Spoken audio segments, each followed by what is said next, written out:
Top 5 movies, என்னோட ஒப்பீனியனில் top 5 movies இந்த இயரில் ரிலீஸ் ஆன எல்லா படத்தையும் எடுத்துகிட்டு 5, 4, 3, 2, 1 அந்த ஆர்டரில் வந்து ஒரு ரேட்டிங் கொடுக்க போகிறேன்.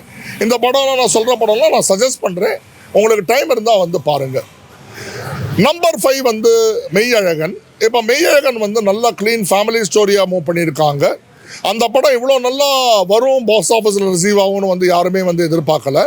மெய்யழகன் வந்து ஒரு நல்ல க்ளீன் ஸ்டோரி நல்லா மூவ் பண்ணியிருக்கிறது பிட்வீன் வந்து Karthi and Arvind Swami. Family sentiments work out ஆகுமான ஃபேமிலி சென்டிமெண்ட்ஸ் ரொம்ப நல்லா ஒர்க் அவுட் ஆன ஒரு நல்ல மூவி வந்து Meiyazhagan. Clean neat watch movie. So Meiyazhagan வந்து இட் ஸ்டாண்ட்ஸ் அட் நம்பர் 5. அதாவது ஒரு வல்காரிட்டி இல்லாத இந்த மாதிரி படங்கள் இப்போ வந்து தமிழ் ஜானரில் வர ரொம்ப ரேர் டைமில் வந்து மெய்யழகன் வந்து ஒரு பாக்ஸ் ஆஃபீஸ் செட்டர். நம்பர் 4ல் நான் சொல்கிற படம் வந்து ஆவரேஜாக அது நல்ல என்டர்டெய்னிங் மூவி. அதாவது வந்து ஒரு படத்துக்கு வந்து கதை முக்கியம் அப்படிங்கும்போது நான் நம்பர் 4ல் 2 படம் ஒன்று வந்து வச்சுருக்கேன். ஒன்று டைனோசார், அவ்வளோ என்டர்டெய்னிங்காக இருந்தது, அவ்வளோ காமெடியாக இருந்தது. இன்னொரு படம் வந்து வாழை வந்து ஏன் தமிழ் படத்தில் வந்து ஒரு லேண்ட்மார்க் அப்படின்னா அது அந்த படத்தில் வந்து ஹீரோ கிடையாது, ஹீரோயின் கிடையாது.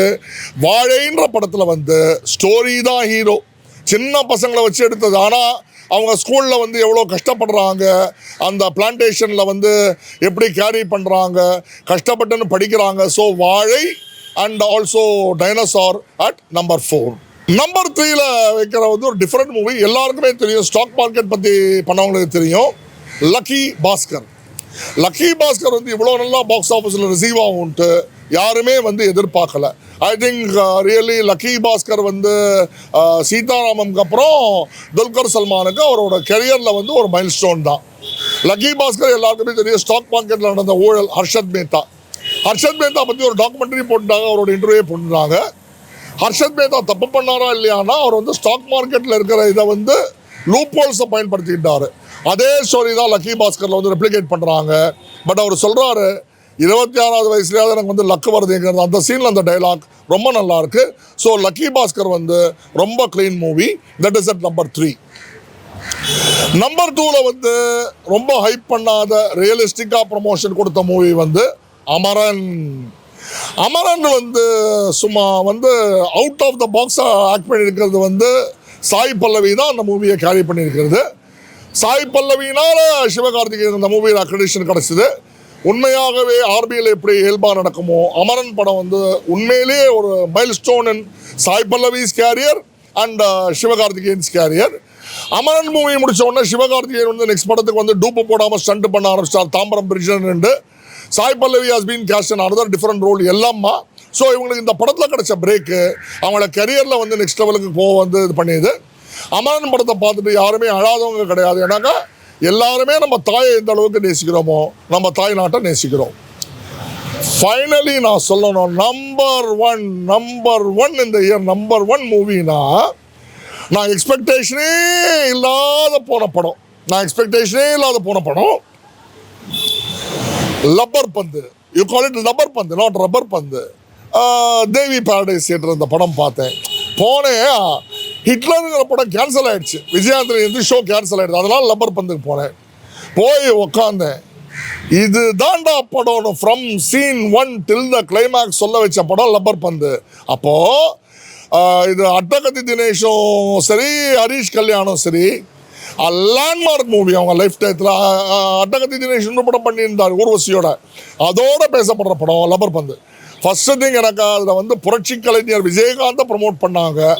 ஸ்ட்ரீட்டில் நடக்கிற கிரிக்கெட் அவ்வளோ interesting.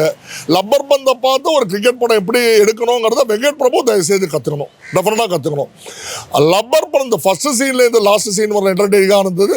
Clean family movie, sentiments, comedy, அந்த சின்ன மோதல் அவ்வளோ என்டர்டெய்னிங்காக இருந்தது. The number 1 best entertaining movie goes to Lubber Pandhu. Hats off to Attakathi Dinesh, Harish Kalyan, director and team. Very good afternoon friends. இப்போ வந்து நான் இந்த இயரோட டாப் 5 வேஸ்டட் மூவிஸ் பற்றி சொல்ல போகிறேன்.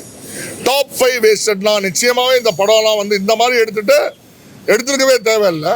அதில் நம்பர் 5ல் இருக்கிறது வந்து ஜாலி ஓ ஜிம்கானா. என்ன ஜாலி, என்ன ஜிம்கானா. பிரபுதேவா வந்து அளவே இல்லாமல் ஒரு பில்டப் கொடுத்துருக்கிறதுல இப்போ நம்பர் 1 ஆகிட்டார். இன்னொரு படம் ஷாருக் கான் வந்து ஃபேன் எடுத்தார், ரீமேக் பண்ணி அவரே பிரபுதேவாவா அவரே வந்து அதுவும் காதலன் படத்தில் வந்து அந்த டான்ஸை 37 தடவை பார்த்தீங்கிற மாதிரி யாரும் அதாவது வந்து ஒருத்தன் சொல்லுவான், கேட்குறவன் இதுவாக இருந்தால் ஆகாசத்தில் வந்து வெள்ளக்காக்கா பறக்கும்னு சொல்கிற மாதிரி அவர் வந்து படத்தை வந்து காதலன் படத்தை அப்பா வந்து பையனோட 37 தடவை பார்த்துட்டு அவரை வந்து இது பண்ணாராம் அந்த டான்ஸ், அது ஒரு படம்.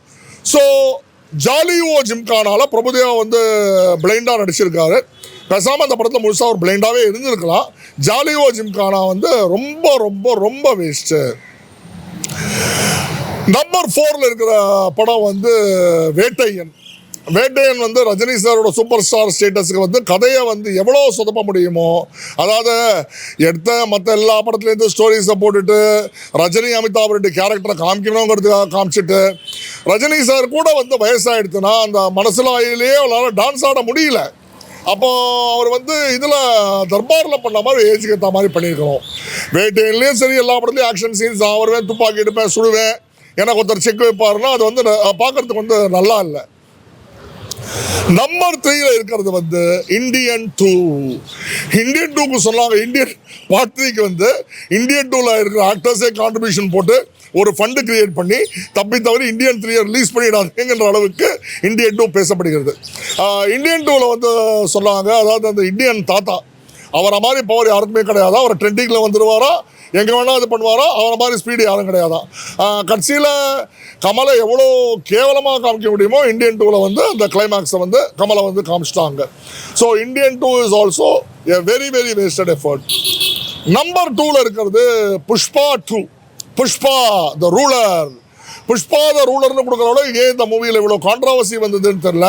புஷ்பா த ரூலருக்கு வந்து வேஸ்டட் எஃபர்ட் தான் மொத்தமாக. அதாவது தலைகீழ தொங்கின்னு வருது, இந்த கோவில் சீனு, தேவையில்லாத sentiment climax, 2 vulgar double entendre songs, world's best comedian ஃபாஸ் ஃபாசலு, அப்புறம் அந்த யூரின் குடிக்கிற சீனு, மொத்தமாக படத்தை சென்சார் பண்ணி புஷ்பா த ரூல் அப்படிங்கிறது வந்து 1 ஹவரில் எடுத்துருக்கலாம்.